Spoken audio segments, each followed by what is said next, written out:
What happens when a young politician mocks tradition on live TV, and an old man in the third row stands up without saying a single word, no headlines, no outrage, just silence that stops an entire nation in its tracks?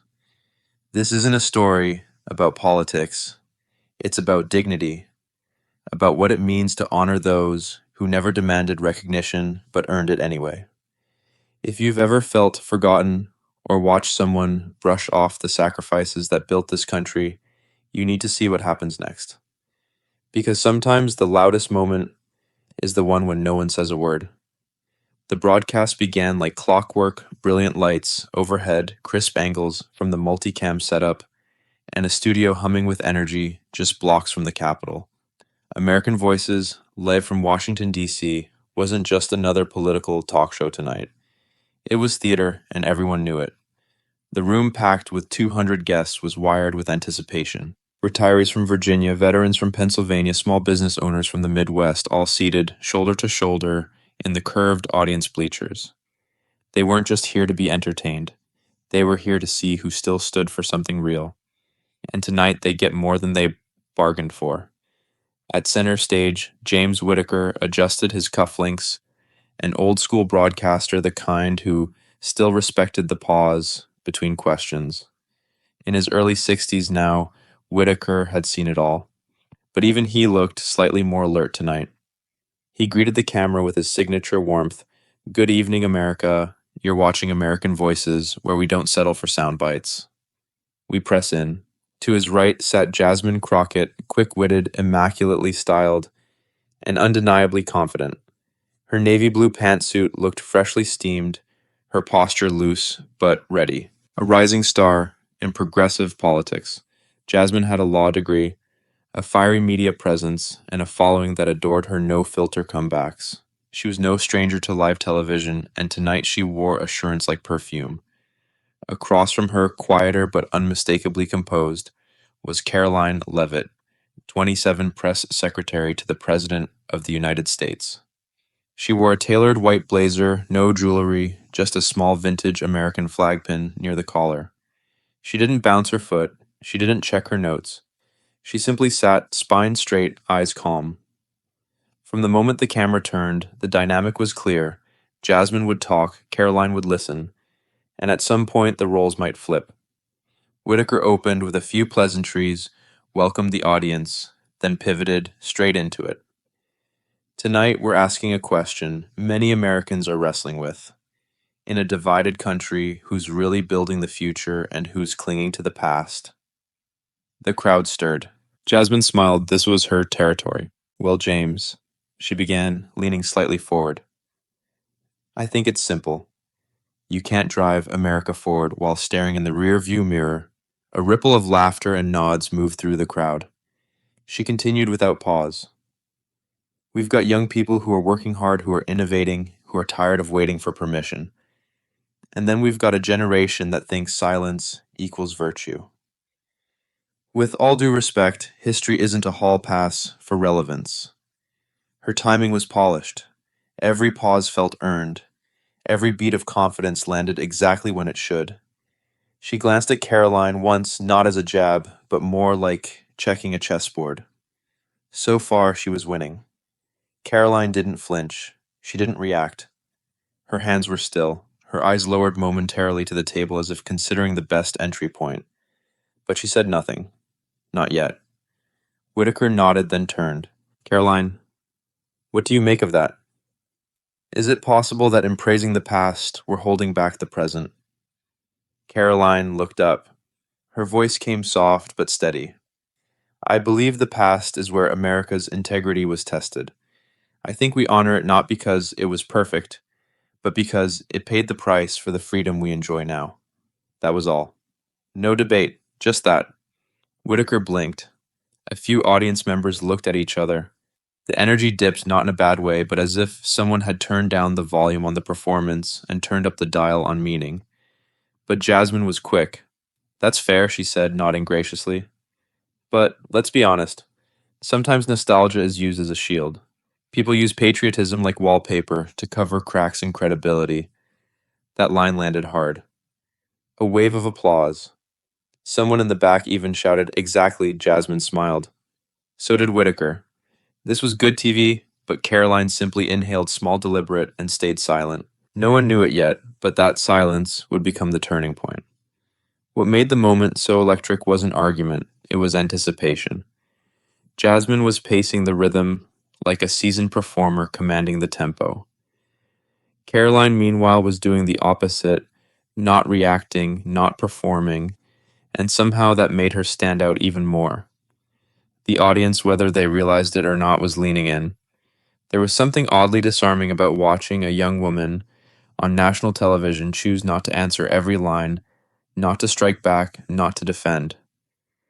In an age of instant reactions, Karoline's restraint felt radical. James pivoted to policy, trying to keep the heat balanced. He asked about representation, youth, and leadership, and the shifting image of patriotism. Jasmine answered with finesse, sprinkling in humor, challenging norms. The crowd loved it. Karoline stayed composed, responding occasionally with brief, precise comments that felt more like moral anchor points than comebacks. But there was something happening beneath the surface, something slow, quiet, and rising. You could feel it in the way the audience's laughter became shorter, in how the applause had gaps between claps, in how Whitaker started glancing more often at Karoline, not because she said more, but because she didn't. Then came a moment, not scripted, not forced, where Jasmine leaned forward and said with a smirk, "Some folks get on camera not because they earned it, but because they fit the part. Right age, right look, right narrative. Just saying." There it was. A jab cloaked in humor. Light, but sharp. And again, Karoline said nothing, just lowered her eyes, tapped once, twice on the table. And in the third row, unnoticed by most, an older man slowly clasped his hands together. His name wasn't announced. He didn't wear a suit. But in just a few moments, he would become the still point around which the entire room would turn. But not yet. For now, it was Jasmine's show. She had the mic, the crowd, and the rhythm. Karoline was holding something deeper, and somewhere just outside the spotlight, a father was waiting, listening, not to argue, not to save the moment, but to stand when it mattered. The temperature in the room hadn't changed, but the air felt tighter. James Whitaker, always the skilled moderator, saw the moment approaching. He leaned slightly toward his guests and offered a question meant to stir thought, not heat, but in live television, that line is thinner than people think. "Let me ask both of you," he said with a practiced calm, "when we talk about building America's future, are we too attached to its myths? Are we romanticizing a past that no longer serves us?" The phrasing was polite. The intent was clear. He was inviting a real answer. Jasmine Crockett didn't hesitate. She never did. With a casual smile, she tilted her head and let the words drop like smooth stones into deep water, silence, and respect for the past. That's not enough to build the future. We need voices that dare to speak. We need people who don't wait their turn. It wasn't a shout, it wasn't rude, but it was deliberate, a quiet slap to everything Karoline represented in that moment. And it landed. The audience laughed just enough to be noticeable. A low wave of chuckles rolled across the front row. A few hands clapped.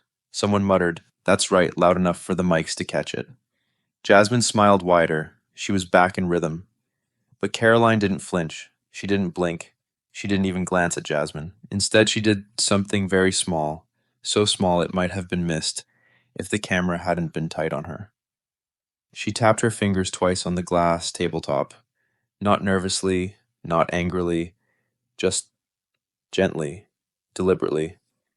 The sound was barely audible, like the ticking of a watch. But something about it cut through the laughter.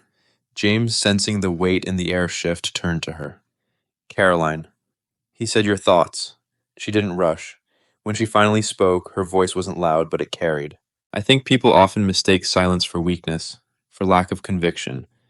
But sometimes silence means someone's already given too much to explain anything more. No applause, no laughter, just stillness."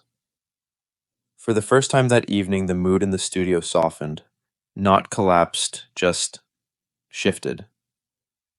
A few heads turned. Someone in the second row leaned forward in their chair. Another person crossed their arms, not in defiance, but in thought. The kind of subtle movement that happens when people hear something they weren't ready for but needed to hear. Jasmine, to her credit, stayed composed. She gave a polite nod, lips pressed tight, trying to find the next move. But the energy had changed. It wasn't a debate anymore, it was something quieter, heavier. James looked down at his note cards, then looked up again. He was experienced enough to feel what most couldn't describe the room was holding its breath. Karoline didn't elaborate. She didn't have to. What she had just said wasn't a rebuttal, it was a reflection, and that made it far more disarming. Because in that moment, every veteran in the audience, every working class parent, every American who had been told your time has passed, suddenly saw themselves. Not in Jasmine's confidence, but in Karoline's restraint. There was a pause. Not awkward, meaningful. And it was during that pause that the camera scanning for a reaction landed briefly, almost accidentally, on a man in the third row. Older, weathered, gray hair combed back neatly, wearing a faded brown jacket with a small American flag pin shaped like a hammer on the lapel. His hands were folded together, his gaze fixed straight ahead. He didn't move, he didn't smile, he didn't blink, just watched. Unseen by most, but somehow felt. The audience didn't know yet who he was, but they would. Jasmine leaned forward again, trying to recover her stride. I'm not saying the past isn't valuable, she said, voice measured. But if we're always looking back, we risk missing what's in front of us. I just think it's time we stop pretending that reverence equals relevance. She ended the sentence with a soft shrug. Her tone said reasonable. Her expression said final. But no one laughed this time, not even a smile. The air, once lively, had flattened, like a balloon with a slow leak. No one had stormed off, no one had raised their voice. But the emotional momentum had shifted and Jasmine knew it. James nodded politely but didn't follow up. Karoline still hadn't looked at Jasmine. Instead, her eyes rested on the table again, hands folded. Still, almost reverent. There was no rebuttal, no back and forth, just that echoing line. Sometimes, silence means someone's already given too much to explain anything more. And just like that, the balance on stage, carefully held for the first part of the show, began to tilt. Because in a world where everyone talks, everyone fights, everyone pushes for the last word, Karoline Leavitt had chosen something else entirely. She'd let the silence speak, and deep in that silence, something was starting to rise. The silence had settled like a soft dust over the studio, unspoken but undeniable. James Whittaker shuffled the cards in his hand. For the first time in years, he looked slightly off rhythm, not rattled, just searching. He glanced toward the teleprompter, then down again, then to his guests. But no one was speaking. No one needed to. Karoline's words from a moment ago were still echoing through the room like distant church bells. Jasmine sat composed, but alert, clearly trying to read the room that no longer followed her cues. Karoline hadn't moved. Her eyes, lowered to the table, reflected calm, yet there was something under that surface. Not emotion, not strategy, something remembered. To fill the dead air, the camera operator panned out to the audience, maybe hoping to capture a face or two for reaction shots. It was standard practice. No one expected what would happen next. The lens moved slowly across the second row, then stopped, as if caught by instinct. Third row, slightly left of center. A man, not clapping, not nodding, just sitting. He wasn't wearing a suit. In fact, he stood out precisely because he wasn't trying to be seen. A worn field jacket, tan faded, creased from years of use. A small pin on the lapel, the shape of a hammer pressed into an aged American flag. Folded neatly in his lap, a navy blue military cap with a faint unit insignia. Hair silver, combed back with the kind of care that comes from routine, not vanity. His posture upright, balanced, still. He wasn't shifting like others around him. He wasn't even blinking much, just watching. The camera paused only a second, maybe less, and moved on. The moment was not announced. No name appeared on screen. No host acknowledged it. But for those paying attention, especially those who know what a military pin means or the quiet dignity of a veteran's stillness, it was a moment impossible to ignore. Some viewers at home leaned forward. Some in the audience looked sideways, uncertain if they'd seen something they should recognize. Karoline did recognize him. She always knew exactly where he'd be sitting. Her father, Robert Leavitt, was in the third row. No introduction, no spotlight. But suddenly his presence felt heavier than either of the two voices on stage. He had worked 37 years in construction. He never held office, never asked for the microphone. But tonight, as the talk show churned through these themes of history, progress, and earned opportunity, his presence was louder than the words floating above him. He hadn't reacted to Jasmine's line earlier. He didn't flinch when laughter swept the room. He didn't look at Karoline. He didn't shake his head. He didn't roll his eyes. But he didn't smile either. He just sat, spine tall, shoulders squared, hands clasped over his hat. A man who understood silence because he'd lived inside it most of his life. At home, viewers may not have known who he was, but they knew what he was. He was the kind of man America used to center in its stories. Now he was just sitting quietly in the third row of a flashy DC studio where people debated things he had once lived through. No one said it, but Jasmine had noticed him now. She caught it out of the corner of her eye, the camera's brief hesitation. She didn't know his name, didn't know his story, but she felt the weight of his posture. And for reasons she couldn't explain, her tone shifted just slightly in the next breath. She leaned forward again, not in attack, but in effort.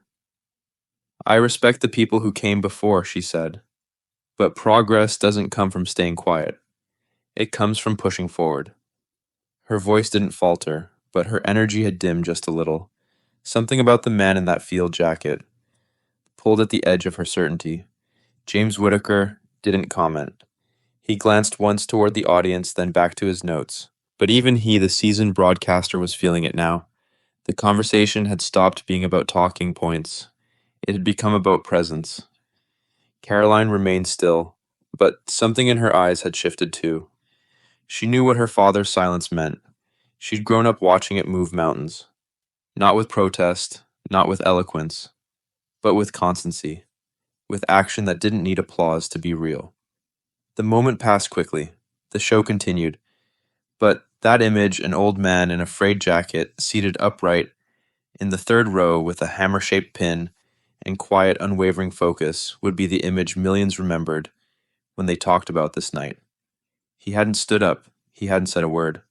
But somehow he had entered the conversation without ever being invited, and everyone in the room felt it. It was subtle at first, the shift. The cameras were still rolling, the lights still bright, and Jasmine Crockett was still smiling. She had ridden the current of applause for most of the show, and she wasn't ready to give it up yet. She leaned forward, confident elbows resting on the edge of the table. Her voice was steady, her tone casual, but the words were sharper than they sounded. Let's be honest. Some people end up on TV not because they have something worth saying, but because they're young, attractive, obedient, and they wear just the right little pin. A few in the audience chuckled. But it wasn't the warm laugh from earlier. This one was thinner, a little forced, a bit uncertain. The camera cut to Karoline Leavitt. She didn't react with shock. No sharp inhale, no furrowed brow. Instead, her gaze dropped. Not in shame, not in submission, but in reflection. Her eyes moved slowly to the small, vintage American flag pin on her lapel, the same one her father had given her the day she graduated from high school. The same one he had worn every 4th of July without fail. The same one he kept on the dashboard of his old truck through winters and wars of his own. Her fingers didn't reach for it. She just looked. The camera lingered, then, almost like it remembered something more important, it slowly shifted back to the third row. There he was again. Robert Leavitt, still seated, but something had changed. This time his right hand was resting flat over his heart. No movement, no sound, Just that quiet gesture, centered and still like a flag that never fell, and suddenly the oxygen in the room felt thinner. Jasmine hadn't noticed him yet. She was still in motion, riding the rhythm she'd mastered. She chuckled, leaned back slightly, and added with a playful shrug, "Just a joke, of course." But no one laughed. Not this time. Not even James Whitaker. He didn't interrupt, didn't redirect. He just looked at Jasmine and then away. The shift was unmistakable now. The room, once energetic and fast moving, had slowed. Not because of exhaustion, but because something sacred had been touched, and everyone knew it. Karoline didn't speak. She didn't need to. Her silence wasn't avoidance, it was presence. And now Robert's silence had weight. That hand over his chest wasn't for the audience. It wasn't performance. It was remembrance. Of labor, of sacrifice, of dignity built with calloused hands and weathered boots. He had sat through commentary, sat through mockery, sat through misjudgment. But now the line had been crossed. The remark about the pin wasn't just a jab at Karoline. It was a dismissal of everything he'd given without ever asking to be seen. The silence in the studio stretched not awkward, but sacred. The kind of silence you don't break. The kind that forces you to listen to something deeper than words. Jasmine's smile began to fade just slightly. She looked around confused for the first time all evening. The crowd wasn't responding. The warmth had drained. She glanced at Karoline, still silent, still looking at the pin. She followed Karoline's gaze, and then it happened her eyes finally found the man in the third row. They locked just for a second. She didn't know who he was, but she knew what he was. A presence, a posture, a warning. It wasn't anger in his eyes, it wasn't judgment. It was something far more difficult to confront: unspoken truth. The kind that says you've said too much, and you've said it in front of someone who earned the right not to clap. Jasmine blinked. James looked down at his notes, but didn't read a word. No one moved. Karoline lifted her eyes, briefly meeting her father's. A look passed between them, not dramatic, not exaggerated. Just a quiet exchange between a daughter who had been hurt and a father who understood that pain without needing it explained. The room had shifted, not because anyone shouted, not because anyone walked off, but because one man without speaking had just changed everything. Robert still hadn't stood up. He hadn't made a sound. But his hand over his chest, his gaze unwavering, and the stillness that followed, that was louder than anything Jasmine or Karoline had said all night. This was no longer a debate. It was something else. A reckoning, a mirror. And Jasmine for the first time saw not a political opponent, but a father watching someone speak about sacrifice like it was a punchline. She leaned back, didn't speak, didn't smile, just sat still.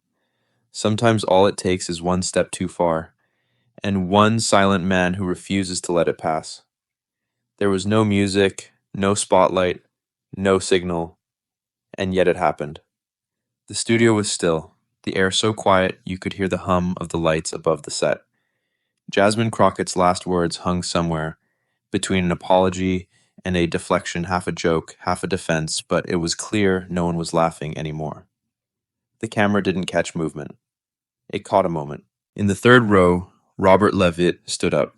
No fanfare, no cue, no dramatics. He just rose slowly, deliberately, as if the act itself carried more meaning than anything that had been said so far. His right hand, still weathered from decades of construction work, moved up to his chest. His fingers curled gently around the fabric of his shirt. He held his posture with the kind of steadiness that can't be taught, only built over years of showing up when no one noticed and giving more than what was ever asked. He didn't look at Jasmine. He didn't look at the camera. He didn't even look at his daughter. He just stood there, head high, back straight, hand over his heart. No one told him to. No one expected it. But everyone felt it. James Whitaker, usually so composed, sat completely still. His cue cards lay untouched on the table. He didn't try to move the conversation forward. He didn't fill the silence. He knew this wasn't his moment. Jasmine, who who only seconds earlier had controlled the rhythm of the room, now found herself caught in something she couldn't name. She glanced toward Robert instinctively, and then looked away almost immediately.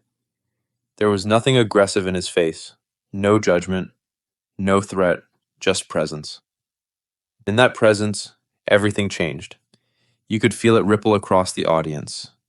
200 Americans, each in their own seat, each reacting not to a statement or a scandal, but to something deeper. They were witnessing dignity take shape in real time. Karoline saw him, of course. She had always known he would come. Not to speak, not to defend her, but to be there just in case the world forgot who she came from. Her eyes lifted toward him steady. She didn't smile. She didn't cry. She didn't raise a hand or nod with pride. She simply gave the smallest, most imperceptible gesture of understanding. A soft nod. Nothing more. As if to say, I understand now. I understand everything you tried to teach me. This moment, this silence, it's the lesson. Still, no one in the room dared interrupt. Not with words, not even with breath. It wasn't stagecraft, it wasn't politics. It wasn't a viral stunt.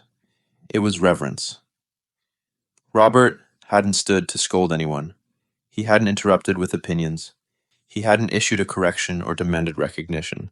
He had simply shown up in the one way that couldn't be argued with as a father who had lived a life that no longer needed to be explained. And in that stillness, the power shifted again. Jasmine's confidence faltered not because she had been owned, not because of a sharp rebuttal or a crowd turning on her, but because she felt something she hadn't expected to feel on live television: conviction. Not hers, his. What he embodied wasn't anger. It was a reminder that for every opinion tossed around like confetti, there is someone who built something with their hands, who was never invited to the table but made sure it stood anyway. No applause broke the moment. No one stood with him. But no one remained the same. The cameras didn't cut away. The audience didn't shift. Even the crew behind the scenes paused. Because they knew they were no longer filming a talk show. They were filming a moment that America hadn't seen in a long time. Not defiance, not rage, but the quiet return of something that used to be called honor. And there it stood in a frayed jacket with silver hair and a hand pressed gently to the chest, as if remembering not just the flag, but every name, every callous, every sacrifice that flag had ever been draped over. He stood for no one's approval. He stood because some lines, when crossed, call not for argument but for presence. And so Robert Leavitt stood, and no one needed to ask why. The room was still holding its breath. Robert Leavitt remained standing, hand on chest, eyes steady, not commanding attention, but anchoring the room by his very presence. Jasmine Crockett hadn't said another word. James Whittaker stayed frozen in his chair. The studio lights hummed overhead, but even they seemed softer now. Everyone knew something irreversible had happened. And then finally, Karoline Leavitt spoke. She didn't clear her throat. She didn't raise her voice. She just sat up a little straighter, and in a tone that carried farther than any microphone, she said, "I've never heard my father argue with anyone." Her voice was calm, almost too gentle for a setting like this, but every ear leaned in. Even the cameras, as if guided by instinct rather than script, pushed slightly closer. "But I once watched him rebuild a town after a hurricane," she continued. "Not with speeches, not with hashtags, with his hands, with his back, with his name, one roof, one beam at a time. No movement in the room, no applause. Just the sound of quiet breathing, a few drawn-in breaths from the front row, someone shifting in their seat, a microphone crackling faintly in the background. Men like him." She paused, her eyes not on Jasmine, not on the crowd, but on the space just between her and her father. When they stay silent, it's not because they don't know what to say. It's because they've lived it. And they don't need to prove anything anymore. It wasn't a defense. It wasn't a clapback. It was a testament. Not to her own dignity, but to his. And in that moment, the entire conversation shifted away from politics. It wasn't about left or right, young or old, tradition or change. It became something far simpler and far more important, the acknowledgement of sacrifice without ceremony. Karoline didn't dramatize the story. She didn't name the town. She didn't boast about the storm or exaggerate the scale of the damage. That wasn't the point. The point was what her father did when no one was looking, when no one said thank you, when no one offered him a platform. He showed up, and now, years later, he had shown up again. Only this time his silence did more than any monologue ever could. Jasmine didn't interrupt. She didn't shift in her seat. Her eyes were steady now, but not defiant, more searching, like someone slowly realizing she had misunderstood the room she was in. James Whittaker remained silent, not out of confusion, but out of respect. He knew, as all seasoned broadcasters eventually learn, that some moments can't be narrated. They can only be witnessed. Karoline continued her voice, unwavering. He never asked for credit, never asked for recognition. He just raised me to believe that if you give everything you've got, you don't have to explain yourself. Again, no one clapped. Not because they didn't care, but because clapping felt too small for what had just been said. There are moments in American life, especially for those who've lived longer, seen more lost, more when words don't just inform. They remind. And this was one of those moments. A moment when viewers across the country, especially those over 65, weren't hearing something new. They were hearing something they'd always known but forgotten to say out loud. That honor isn't something we post about. It's something we live quietly, persistently, and sometimes pass down. Karoline didn't finish her statement with flair. She didn't tie it into a larger message. She didn't politicize it or aim it at Jasmine. She simply let the final line fall like a folded flag into a waiting pair of hands some people fight with words. My father, he just shows up and stands. And then she stopped. Nothing followed. No summary, no appeal. Just silence, but now it was different. This silence wasn't awkward. It was earned. A silence where no one dared speak, not because they were afraid, but because they were respecting something holy that had briefly walked through the room. A few audience members exhaled. One older man in the front row blinked hard. Another woman, perhaps in her 60s, reached into her purse, not for her phone, but for a tissue. Karoline looked at her father, and Robert, still standing still, silent, finally nodded. Just once. That was all. And that tiny nod said everything. I heard you, and I remember who I raised. There was nothing to add. No statement to issue, no need to reclaim the narrative, because the moment had already done its work. Viewers at home, especially those who had once served or built or stood quietly while others spoke louder, knew what they had just witnessed. Not a rebuttal, not a counterattack, a tribute. And in the hearts of those watching veterans, blue-collar workers, mothers who had raised their families in silence, and grandparents who had seen a different kind of America, this moment rang louder than any headline could capture. Because sometimes the strongest thing you can say is nothing at all. Robert Leavitt sat back down slowly. There was no applause, no nod from the host, no flickering spotlight to mark the gesture. Just the quiet sound of a chair shifting beneath him and the subtle creak that seemed to echo far beyond the studio walls. He didn't smile. He didn't glance around for validation. He didn't look at the camera. He simply returned to his seat as if he had only stood to stretch or to remember, or perhaps to remind history to sit up straight again. And somehow that was enough. The audience didn't stir right away. They were still suspended in the space. He had created a silence that felt sacred, not staged, one you don't clap for because you're still listening even after the last word has been said. The camera slowly turned toward Jasmine Crockett. She didn't speak. She didn't defend herself. She didn't reach for a witty remark to reclaim control. Instead, she bowed her head, not in shame, but in recognition. It wasn't defeat. It wasn't surrender. It was something rarer on live television, an acknowledgement.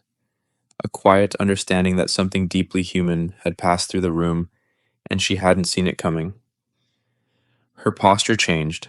Gone was the tilt of the shoulders, the easy grin, the air of control. Now she looked smaller, not weaker, just more human. Because in that moment, Jasmine understood she hadn't been sparring with political opponents or fighting old ideas. She had been standing on a stage where a man's entire life, silent, steady, and unseen, had just spoken louder than any slogan ever could. Karoline said nothing more. Her work was done. She had not defended herself with fire, but with memory. She had not corrected anyone, only told the truth of a father who had never asked to be defended, just to be remembered.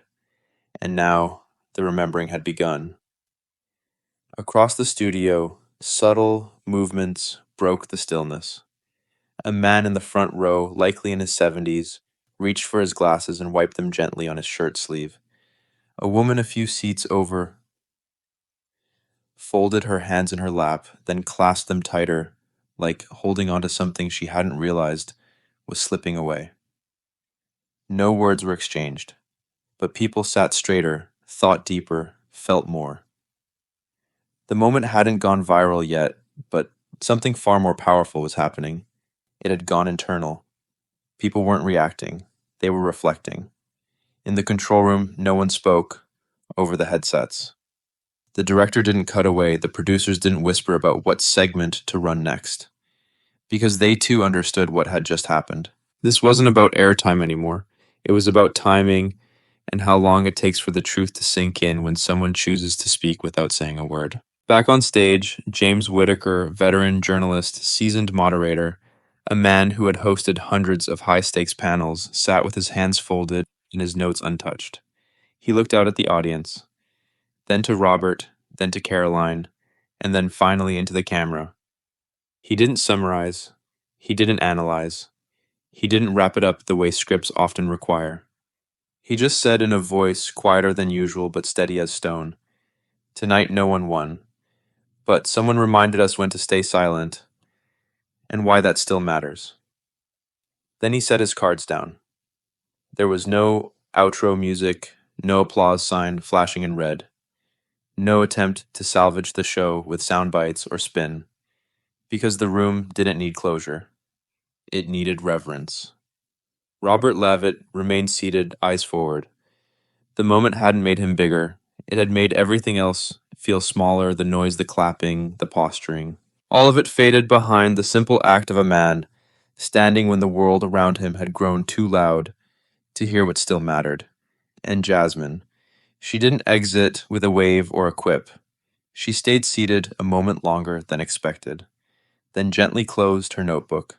Maybe she hadn't changed her views, but something in her had shifted, the kind of shift that doesn't announce itself but shows up later in pauses in tone, in the way someone listens a little longer before speaking again. Karoline sat in stillness beside her. She didn't gloat, didn't bask in vindication, because this wasn't about proving a point. It was about restoring something older than either of them. Dignity. The broadcast ended, not with a bang, but a stillness that carried weight. A stillness you could feel long after the credits would normally roll. And in homes across the country, retirees in Ohio, veterans in Texas, grandmothers in Nebraska, people didn't rush to change the channel. They sat a moment longer. They remembered someone in their own life who stood up once and never asked to be noticed. And for a moment, television had done something rare. It hadn't stirred anger, it had stirred respect. The kind of respect you don't cheer for, but hold quietly like a folded flag you never wanted to have to receive. The show ended, but the silence didn't. That moment, Robert Leavitt, rising with one hand over his heart, wasn't dramatic, it wasn't flashy. But someone in the control room clipped it just 18 seconds long. No commentary, no text overlay, just a man standing still while the rest of the world finally sat quiet. 12 hours later, it was everywhere. The clip spread not like a trending meme, but like a ripple, slow, deep, persistent. Stand for Honor appeared under it quietly at first. Then came the reposts. First from a retired Marine in Iowa, then a teacher in Kansas, then a union worker in Buffalo. No outrage, no politics, Just captions like, "My dad never raised his voice either." This is what we forgot. I watched this with my grandson. We didn't speak for 5 minutes. Morning radio shows started playing the audio of that segment, nothing but soft background noise and a man standing. No dialogue, no music, just reverence. Veterans halls began sharing it during meetings. American Legion posts replayed it before their Friday fish fries. One VFW commander in Tennessee paused a packed room and said, "We used to think you had to yell to be heard. This guy proved otherwise." High school teachers started using the video in history class. A 16-year-old girl in Ohio wrote on a class discussion board, "He didn't say a word." But he made the whole country stop and think. A boy from California submitted a short essay that read, "I thought strength was volume. Now, I think it's being willing to stand up without being asked." At a university in Texas, a sociology professor dropped his lecture slides, turned to the class, and said, "Before we talk about power, I want you to watch someone show it without a sound." On a Sunday morning in North Carolina, a pastor referenced Robert's moment in his sermon, comparing it to the quiet obedience of biblical faith, men who never led armies but never let truth go unanswered. The congregation didn't shout amen, they just nodded slowly. No pundit owned the story, no network spun it, because there was nothing to spin. It wasn't a soundbite, it was a mirror. And people were seeing themselves in it, not as politicians, not as pundits, but as children, as parents, as sons and daughters who remembered a father, an uncle, a neighbor who once stood tall and never asked for thanks. Jasmine Crockett didn't post a reaction. Karoline Leavitt didn't follow up with a press release, because they knew the story no longer belonged to them. Robert never gave an interview. He didn't need to. His moment had already spoken. And America, especially older Americans, who had been waiting for something real, finally heard it. The viral world kept moving. But one moment, 18 seconds of silence stayed. It stayed in classrooms, church pews, dinner tables, and morning commutes. It reminded America that not all stands come with slogans, not all heroes demand attention, and not all lessons require words. Sometimes all it takes is a man with a steady back and a steady heart to remind us who we are. And in that silence, the nation remembered. In a world where noise often passes for wisdom, this story reminds us that silence, when rooted in experience and honor, can speak louder than any speech. Robert Leavitt didn't raise his voice, argue, or demand attention. He simply stood. And in doing so, he reminded America of a truth many have quietly lived, but rarely seen acknowledged. Real strength doesn't need to announce itself. For older generations who built this country with grit, sacrifice, and integrity, his moment was more than symbolic. It was a recognition long overdue. It teaches us that we don't need to outtalk the world to impact it. Sometimes presence, character, and lived history are enough to shift the entire room. So wherever you are, whether you're a grandparent, a veteran, or someone who's always let actions speak louder than words, know this: your story still matters. Your silence still shapes hearts. Your stand still echoes. If this moment touched something in you, we'd love to hear your thoughts in the comments. Share your story, honor someone you've never forgotten, and don't forget to subscribe for more real stories that speak beyond the noise. Let's bring dignity back to the national conversation, one quiet voice at a time.